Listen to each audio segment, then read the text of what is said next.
Hello everyone, hope you're all having an excellent week so far. I have been incredibly excited to make this video because honestly, I've been a bit behind in the keyboard game. For a while now, I've been rocking this Logitech wireless TKL keyboard, which hopefully you can see on the screen now, and I'll tell you exactly why it's been so hard to give up a little bit later in the video. But Hall effect keyboards have been on my radar for a long time now, and I finally got my hands on my very first one, and this is the Wooting 60HE V2. Now this is pretty much the cream of the crop when it comes to Hall effect keyboards. So if you don't have a Hall effect keyboard yet, or if you're looking to upgrade to this specific model, I'm going to be telling you if Hall effect tech and this model is actually worth your money. Now, like 99% of my videos on this channel, this review is completely self-funded, and I bought this keyboard with my own money. So if you find this breakdown helpful, consider liking the video and subscribing to the channel. I've also placed some Amazon affiliate links down in the description. They give me a small commission on your purchases at no extra cost to you, which will massively help support what I do here. Now, the Wooting 60HE V2 starts at $199, and when you're ordering it, there are a few crucial configuration options to keep in mind. The first choice is going to be the spacebar layout. Now you can go with a traditional full-size spacebar, or you can opt for the new split layout, which I went with here, and it gives you 3 distinct keys, and the advantage here is going to be twofold. First advantage is going to be the stability. The traditional spacebar is always the hardest key to stabilize because of its length, which often leads to an inconsistent feel. But with the split layout you have here, the shorter keys feel incredibly stable and snappy. And the second advantage is going to be functionality. So you are getting an extra programmable key right under your thumb to map to whatever your heart desires. Now, I personally think that packing more keys into the same compact footprint is always a win if it is executed well. Now, as you can see, the left spacebar key is slightly longer than the right side, which makes perfect sense for gaming since that is your dominant side, and the middle function key has been incredibly useful and easy to reach. Because a 60% keyboard doesn't have dedicated arrow keys, I use this middle key as a shortcut modifier, so holding it down and then pressing any of the WASD buttons acts as my arrow keys, and I also map it to the 6 key, for example, in Battlefield 6, to quickly deploy airstrikes. So it is a super useful key to have here. Now, it did take a day or two to get used to it because I kept hitting the middle button by mistake, but now I actually prefer it for gaming. Just keep in mind, this layout choice is permanent because the PCB itself is physically manufactured differently for each option, so you cannot swap this back to a traditional spacebar down the line. So choose carefully now to whatever you are comfortable with. Now, the second option, and arguably the most important for how this board looks and feels on your desk, is the case material. You can choose the standard black ABS plastic case, or you can spend an additional $80 for what I have here, which is a single CNC machine block of aluminum. It is available in both black or white, so if you specifically wanted a white case, the aluminum is going to be your only option. Now, I am extremely impressed with this aluminum case. It has a beautiful, substantial weight to it that keeps it absolutely anchored to the desk, and visually, it looks incredible with a premium matte shine and excellent rubber feet at the bottom as well. But the aluminum case isn't just for looks. It completely changes the acoustic profile due to how the sound resonates in the case.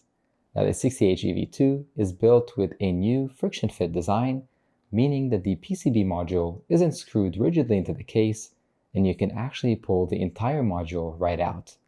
Now, this gives you 2 major benefits. First, avoiding a rigid screw mount means fewer vibrations transferred to the case, which reduces harsh resonance. And the second is that it makes customization incredibly easy. Now, Wooting actually includes 2 different installation layers right out of the box. The first is going to be a silicone pad, which is installed by default, and that gives you a sharp, responsive, and crisp sound profile. And the second is going to be a classic EPDM foam layer. Now, if you swap this into the case, it delivers a much deeper and talky and satisfying sound profile. Now, let's do a sound test of both so you can hear the difference for yourself.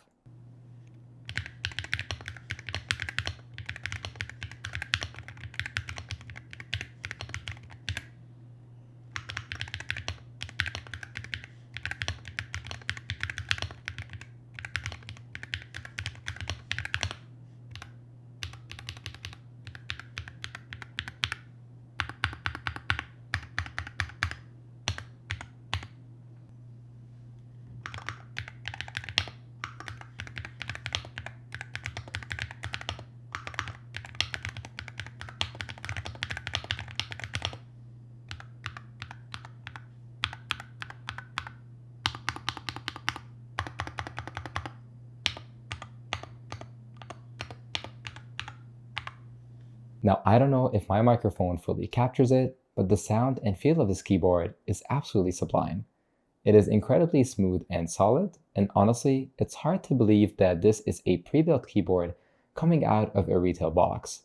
It genuinely feels like a $700+ custom keyboard that you'd spend hours building yourself, and Wooting absolutely nailed delivering that premium enthusiast feel to people who either haven't built a custom board before or simply don't have the time to, like me. Now, this board comes equipped with the brand new Lekker Tikken medium Hall effect switches, and because they utilize magnetic sensors instead of physical contacts, you can fully customize the actuation point across the entire 4mm travel distance. They also feature a closed bottom construction, which gives you a clean, crisp bottom out sound without any housing chatter. Now, Wooting also titled the manufacturing tolerances here, resulting in reduced stem wobble compared to any traditional gaming keyboard I have used before, and they also come factory looped, so they feel much smoother, quieter, and less harsh than standard mechanical switches. Another thing I noticed is that while they are incredibly fast, they are well tuned to prevent accidental key presses, and that's thanks to a new 22mm spring that offers great progressive resistance, and they've done an exceptional job balancing that raw speed with everyday usability. As for the keycaps, you get a high-quality, thick PBT set, and they have a really nice, subtly grainy texture and clean lettering that allows that RGB backlighting to shine through perfectly.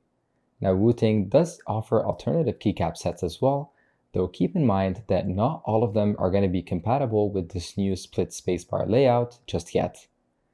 Now, inside the box, you also get a few extra Lekker switches, a keycap puller, and a PCB ejection tool, and you also get the iconic Wooting Take Control strap, which I absolutely love the aesthetic of, along with a few different strap holder styles to tweak the look if you want to. Now, they do include a premium, high-quality braided USB-C to USB-C cable with a USB adapter as well, and I also have one of their black coiled cables on back order right now, so I'll be sure to show that on the channel when it arrives later this year. Now, usually, premium gaming hardware requires bloated, annoying software running in the background 24/7 in order to control your mapped keys as well as your RGB, but with Wooting, you don't need to install a single thing. You customize everything using the Wootility tool directly inside your web browser. This is an incredibly clean and well-organized interface, and you can adjust your actuation points visually and see exactly how hard you're pressing the keys in real time as well. You can easily set up distinct profiles by default, so you can have a typing profile, which reduces sensitivity to prevent typos, and a gaming profile, which slams that actuation point down to instant responsiveness, and you can toggle them instantly by pressing the function key plus O for typing or P for gaming. Now, the perky RGB backlighting looks gorgeous with vibrant colors and excellent presets right out of the box as well. My personal favorites are the Tikken and Flame effects, which I've mapped to my typing and gaming profiles respectively, so I always have a visual indicator of which mode I'm in right on the fly. Now, you can also use the browser tool to configure your layers and shortcuts, since this is a compact 60% keyboard without a physical volume knob or error cluster. I map the function plus these keys for my arrows and the function plus these keys for volume. And it's entirely customizable to whatever you want, so you can change these to whatever you feel comfortable with. And of course, you can also enable performance features like rapid trigger in here, which resets the key the microsecond you lift your finger off, allowing you to spam inputs instantly. Now, this is an absolute game changer for strafing and counter-strafing in competitive shooters. It is so effective that some professional leagues have actually banned this type of tech, but since we are not pros, we can absolutely abuse it to secure some extra Ws as well. Now, on top of the analog switches, the Wooting 60HE V2 features a true 8K polling rate, meaning that it reports inputs to your PC 8,000 times a second instead of the standard 1,000 times.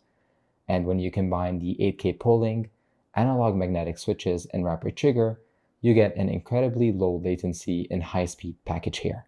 But putting specs aside, how does it actually feel when gaming? Honestly, it's a much bigger upgrade than I had initially anticipated. The keys are incredibly snappy. I play a lot of fast-paced first-person shooters, and if you do too, you know how many rapid micro adjustments go into sliding, jumping, crouching, and directional movement. And this board makes chaining those inputs feel effortless and instantaneous as well. Now, the physical height and key spacing are highly comfortable, and that 60% form factor is the sweet spot for maximizing your desktop real estate, giving your mouse plenty of room to roam. And over my weeks testing it, I'm now fully used to it and acclimated to that ultra-fast sensitivity, and it genuinely sharpens your gameplay knowing that every movement is registered instantly and you're not going to miss a key. In fact, going back to my old Logitech after using this feels like night and day. The difference in responsiveness and acoustics, as well as tactile feel, is so massive that it makes me wonder how I ever used a standard mechanical keyboard for gaming. Hall effect is just an undeniable leap forward. Now, for everyday productivity and typing, there is a bit of a catch. Don't get me wrong, I actually prefer the typing and feel of the Wooting, and I use it constantly when I'm browsing, writing video scripts, or just hanging out at my personal setup. But when it comes to my day job and coding, I still find myself pulling out the Logitech wireless keyboard. The main reasons are going to boil down to my workflow and the convenience of it. For my job, I absolutely need multi-device Bluetooth and wireless connectivity to seamlessly switch between my personal rig and my work laptop.